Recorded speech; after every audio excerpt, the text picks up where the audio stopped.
Okay, picture the scene. It's objectively perfect. You're standing on a cliff edge, maybe in Santorini or, I don't know, Big Sur. Hmm. The sun is rising, it's painting the sky this bruised violet color, and it's bleeding into gold. The sea mist is, curling around your ankles. The brochure moment. Right. It is the definition of majestic. It's the moment you spent 6 months saving up for, a 14-hour flight to get to. It's supposed to be life-changing. It's supposed to be the scene in the movie where the protagonist realizes everything's going to be okay. But let's be honest, what are you actually doing in that moment? Well, if we're being realistic, you're probably checking your phone. Exactly. You are standing on the edge of the infinite and you're wondering if the hotel breakfast buffet is still open. Or you're annoyed that the person next to you is chewing too loudly. Or even worse, you've already snapped the photo, you've thought of the caption, you've posted it, and now you're just waiting for those little dopamine hits of likes to roll in. It's the great travel paradox, isn't it? We physically transport our bodies thousands of miles to escape our lives. But our minds are still stuck in the checkout line at the grocery store back home. Exactly. And that is what I really want to figure out today. Because I've done this. I have stood in front of the Taj Mahal and thought, I should really reply to that email. It's so depressing. Why does that happen? Why isn't the scenery enough to actually change us? It's a really brave question to ask. Because the answer, I think, requires us to admit that maybe the where doesn't matter nearly as much as the how. The how. The scenery isn't the problem. The problem is the architecture of your attention. And so today, we're looking at travel not through the lens of tourism or finding yourself, Okay. but through the lens of Gestalt psychology. Gestalt. Okay, I have to stop you there. When I hear Gestalt, I think of that Psychology 101 class I definitely slept through. It's optical illusions, right? Seeing faces in clouds. It is that, yeah, but that's kind of the party trick version. At its heart, Gestalt is really a philosophy about how we organize chaos into meaning. It's about the very structure of experience. And the core argument we're exploring today is, well, it's a bit of a slap in the face to the travel industry. Oh. It suggests that travel often doesn't expand our horizons at all. It just displaces our blindness. Whoa. Displaces our blindness. Oh. That sounds a bit cynical, doesn't it? I mean, I definitely feel different when I'm in a new place. I feel looser? Are you saying that's just in my head?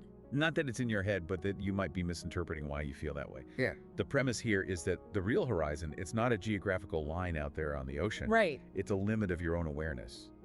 And unless you understand how your mind builds its reality, you can go to the moon and still be stuck in your own living room, mentally. Okay, so if I want to stop fleeing my life and at least start, perceiving it, I need to look under the hood. So where do we start? Because I bring a lot of baggage with me, and I do not mean Samsonite. You're actually touching on the first concept right there, inner weather. Inner weather. I like that. Sounds like a forecast for a migraine. Ideally not, but think about it. You have an internal climate.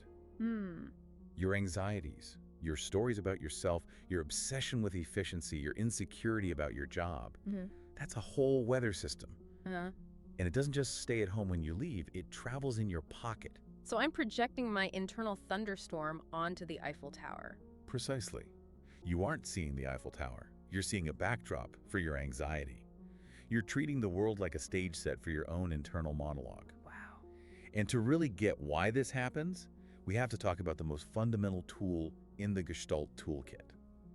Figure and ground. Figure and ground. Okay, break that down for me. Okay, just look around the studio right now. What do you see? I see you. I see the microphone. I see my coffee cup. Okay. Those things are the figure. They are what your consciousness is grasping. Yeah. But to see the microphone, you have to ignore everything else. You're ignoring the wall behind it, the hum of the air conditioner, the pressure of the chair against your back. Sure. If I paid attention to all of that at once, I'd go crazy. Exactly. Yeah. That is the ground. Yeah. It's the context. And it's invisible because it has to be. In your daily life, your figure is your identity. Your job, your schedule, your problems. The rest of the world, the sunlight, the smell of rain, the face of the barista, is just background noise. It's ground. It's wallpaper. Until you travel. This is why that first moment in a foreign city feels so electric. How so? Suddenly the ground attacks you. Attacks me. In a way, the ground wakes up. The smells are different. Maybe it's street food, maybe it's exhaust fumes. The light hits the buildings at a different angle.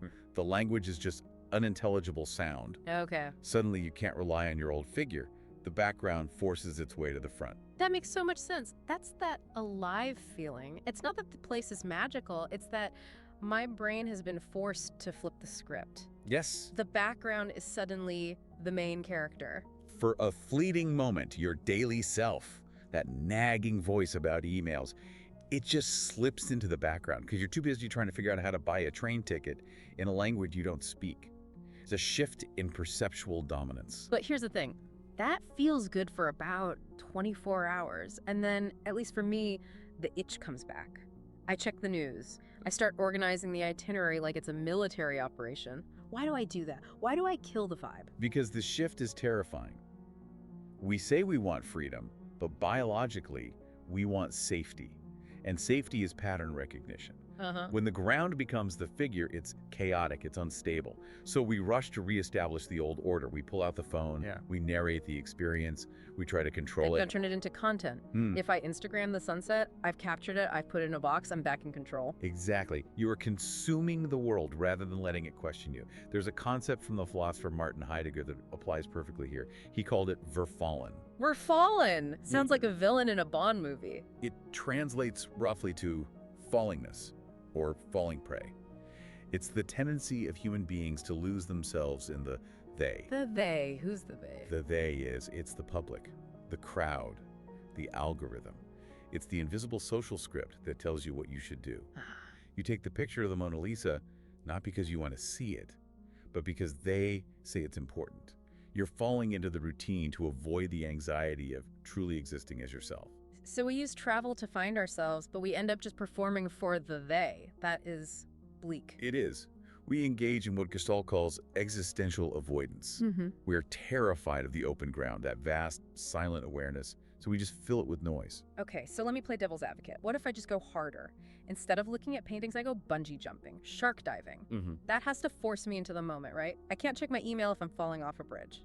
That's a common strategy, the adrenaline solution. But from a Gestalt perspective, that's often just replacing a quiet figure with a very, very loud screaming figure. It's still a distraction.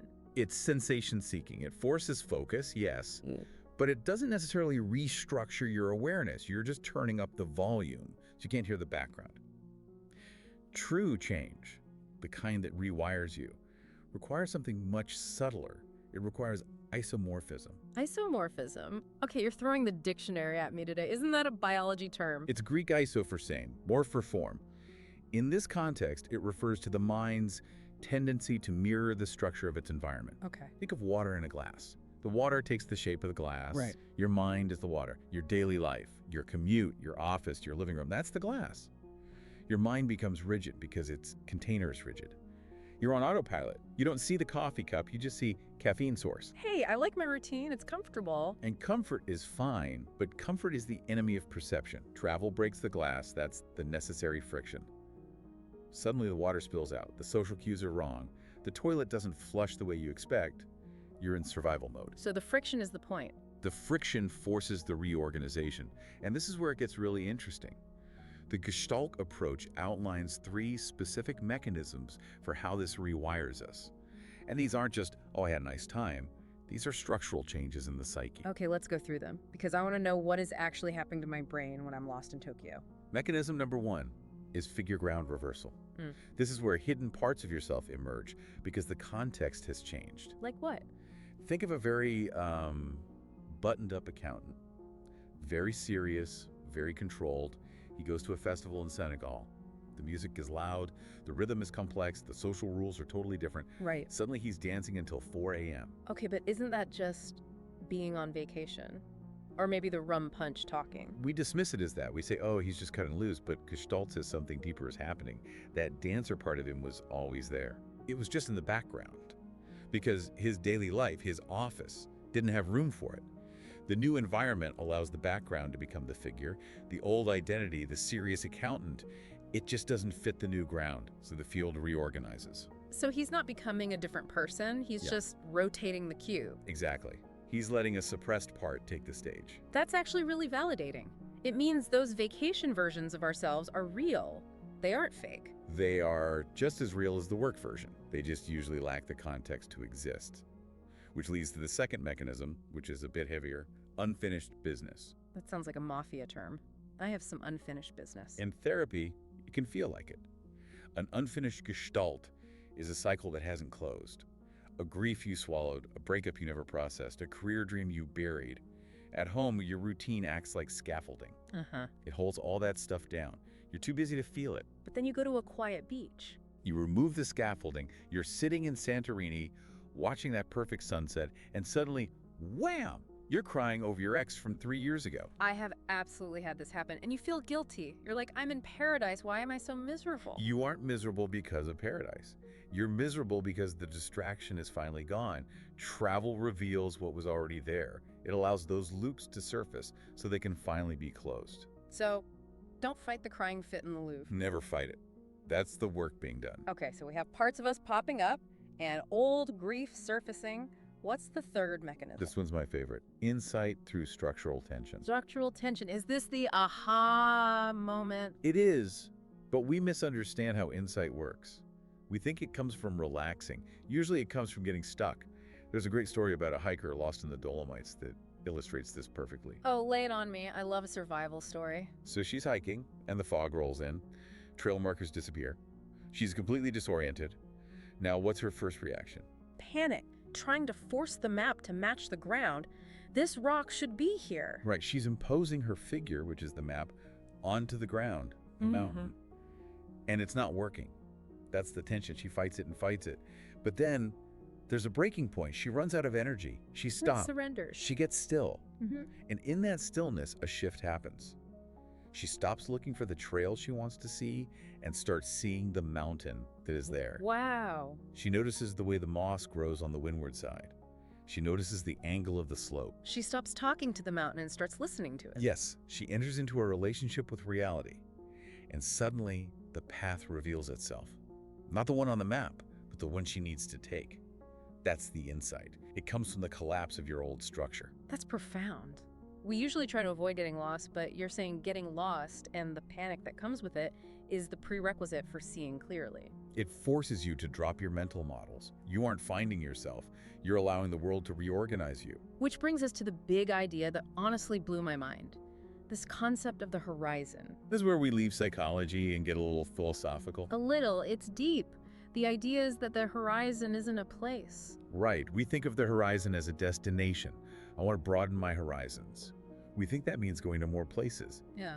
But in this view, the horizon is a threshold of consciousness. Okay. It's the limit of what you are capable of letting in. So my horizon is my filter. It's the boundary of your awareness. Wow. And you can take a very narrow boundary to a wide open space. You can stand in the Grand Canyon with a mental horizon the size of a postage stamp. Ouch. Yeah, if I'm just thinking about the gift shop, my horizon is tiny. Exactly. There's a beautiful example of a Zen garden in Kyoto. Just raked gravel and rocks. No flowers, no water. The kind of place where you go, is this it? Exactly. I paid admission for travel. You're in a weather protests. It's bored. It wants stimulation. I'm so guilty of this. Okay, I saw the rocks. What's next? But the invitation of the garden is to stay with that boredom. If you sit there long enough, past the agitation, something shifts. A leaf falls. A bird calls. The texture of the gravel starts to pop. The ground wakes up again. And the boundary between you, the watcher, and the garden, the object, it softens. You become porous. Porous, that's a great word for it. It means the world can get in. Yeah. The subject-object split collapses. Yeah. You aren't having an experience. You are the experience. That is what it means to expand your horizon. It's not about seeing more things. It's about seeing more of the thing. It sounds incredibly freeing, but also kind of annoying. Annoying. How so? Because if the horizon is inside me, Yeah. then I don't have an excuse anymore. I can't just buy a plane ticket to fix my life. Ah, yes. That is the sting in the tail. It puts the responsibility squarely back on me. And then there's the other problem, the return. I come back from Kyoto. I've had my moment of oneness with the gravel. And then I land at JFK. The taxi driver is yelling. My inbox has 400 unread messages. And the daily me just comes crashing back in. It feels like all that work just evaporates. That is the tragedy of isomorphism again. The water goes right back into the old, rigid glass. So how do we stop that? How do we keep the horizon open when we're staring at a spreadsheet? This is the practical application, the micro journey. If the horizon is internal, You don't need a plane ticket to access it. You just need to create a difference in field structure right where you are. Give me an example. Because my living room does not look like a Zen garden. It doesn't have to. Yeah. Try walking through your own neighborhood, the one you've walked 1,000 times, but do it without your phone. Okay. And give yourself a mission. Find 5 things you have never noticed before. That sounds simple, but I bet it's actually really hard. I stopped seeing my own street years ago. It's incredibly hard. Your brain will fight you. It will say, I know this tree. I know this crack in the sidewalk. But you have to force the figure to recede and let the ground come forward. Or listening to people. Yes. Listen to your partner or your friend, not just waiting for your turn to speak, not filtering their words through your to-do list. Listen to the timbre of their voice as if it were a piece of music. Treat it as a living melody. That requires being porous again. It does. It means treating the steam rising from your morning coffee with the same reverence you'd give to incense in a temple. Yeah. It's about refusing to let your life fade into the background. Sounds beautiful, but also a little terrifying. It is a gentle terror. Because if I really look at my life, my actual life, not the vacation version, I might see things I don't want to see. You might see the cracks in the relationship. You might see the boredom in the job. That's why we numb out. That's why we scroll. Being present is risky because it demands that we actually show up. Freedom isn't a visa. No, it's the courage to be here, to tolerate the ambiguity and the incompleteness of being human right here, right now. It really makes you rethink the question, where should I go next? The better question is, what am I trying to outrun? That's the ghost in the suitcase. It is. What part of your ground are you refusing to look at? You know, I think I'm actually going to try this, not in Bali, but in the parking lot after we finish recording. The parking lot is a rich perceptual field. It's mostly asphalt and seagulls, but I'm going to try to see the isomorphism of it all. If you can find the horizon in a parking lot, you've mastered the art. I want to leave everyone with a final thought that really stuck with me from this dive. It shifts the whole game from hunting for experiences to something else. What if I stopped searching for the horizon and became the space in which it appears? Become the space. I love that. Stop chasing, start perceiving. Thank you so much for this conversation. My brain is definitely rewired. It was a pleasure. Safe travels, even if it's just to the mailbox. See you next time.